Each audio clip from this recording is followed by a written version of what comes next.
Bonjour à tous.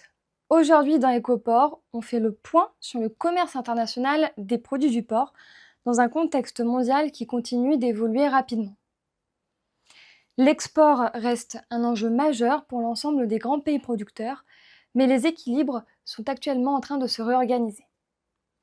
Du côté des États-Unis, après une année 2025 bercée par les tensions géopolitiques et commerciales du président Trump avec le reste de ses partenaires commerciaux dans le monde, les exportations en 2026 sont plutôt dynamiques. Sur les 4 premiers mois de l'année 2026, les exportations ont progressé de 4,8%, avec notamment un retour très marqué sur les marchés mexicains et japonais. Contrairement à d'autres fournisseurs, les Américains résistent plutôt bien sur le marché chinois, avec des volumes qui ne baissent que de 2,2% par rapport à l'an dernier. L'autre grand joueur américain, le Brésil, lui confirme cette année encore son statut de grand gagnant sur le marché des exportations. Les envois du Brésil à destination des marchés mondiaux ont augmenté de quasiment 15% sur les 5 premiers mois de l'année 2026 par rapport à 2025.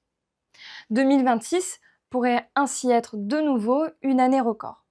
Les Brésiliens ont notamment mis le cap sur les Philippines, qui sont aujourd'hui leur premier débouché à l'export, et à l'inverse, le Brésil est le premier fournisseur du marché philippin. Mais les Brésiliens se développent aussi au Japon, là où les valorisations sont plutôt intéressantes.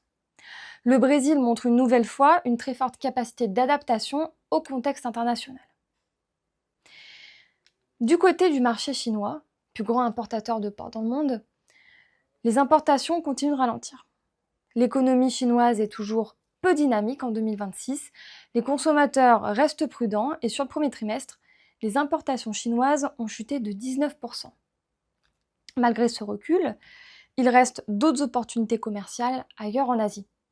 Les importations progressent par exemple fortement aux Philippines, plus 21%, en Corée du Sud, plus 16%, ou encore au Vietnam, avec une hausse des achats de 33%. Le problème, c'est que la concurrence reste extrêmement forte. Et quand on regarde les prix du porc, on voit de nouveau un écart très important entre les cotations européennes, américaines et la cotation brésilienne. La compétitivité reste donc un enjeu central pour les exportateurs mondiaux. Les Européens, justement, font face aujourd'hui toujours à un double désavantage. D'un côté, il y a les taxes anti-dumping imposées par la Chine sur les produits européens, et de l'autre, l'arrivée de la FTA en Espagne fin 2025 qui a profondément modifié les flux commerciaux. Même si l'Espagne négocie actuellement des accords de régionalisation pour limiter les pertes à l'export, on observe malgré tout un retour plus important des produits espagnols sur le marché européen. L'an dernier, 52% des volumes exportés par l'Espagne partaient vers les marchés tiers. Aujourd'hui, on n'est plus qu'à 44%, et cette réorientation des volumes sur le marché intracommunautaire, elle n'est pas neutre, puisque sur les 4 premiers mois de l'année, ces volumes supplémentaires représentent déjà environ 1% de l'offre sur le marché européen. Les Espagnols aujourd'hui exportent davantage vers les transformateurs italiens et polonais, mais aussi vers de nombreux pays d'Europe de l'Est. Concernant la France, il n'y a pour l'instant pas de reprise très nette des exportations espagnoles à destination de notre marché national. En produits transformés, les exportations espagnoles sont même plutôt en légère baisse, moins 1,2% sur le premier trimestre. En revanche, sur les viandes, on assiste à une légère hausse avec un plus 2,5% par rapport à l'an dernier. Dans ce contexte, le marché français, lui, parvient malgré tout à consolider sa présence à l'international. On a des exportations françaises qui ont progressé de 5,9% sur le premier trimestre, principalement vers la Belgique, l'Italie ou encore l'Allemagne, mais aussi très fortement vers les Philippines et, dans une moindre mesure, également vers le Japon. Et de l'autre côté, les importations françaises sont-elles plutôt orientées à la baisse. Sur le premier trimestre, les volumes importés par la France sont en repli de 2,2%.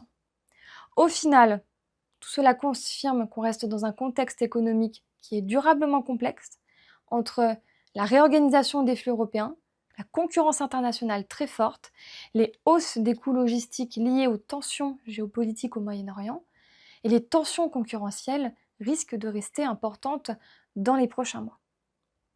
Merci à tous pour votre écoute et à bientôt pour un nouveau point de marché.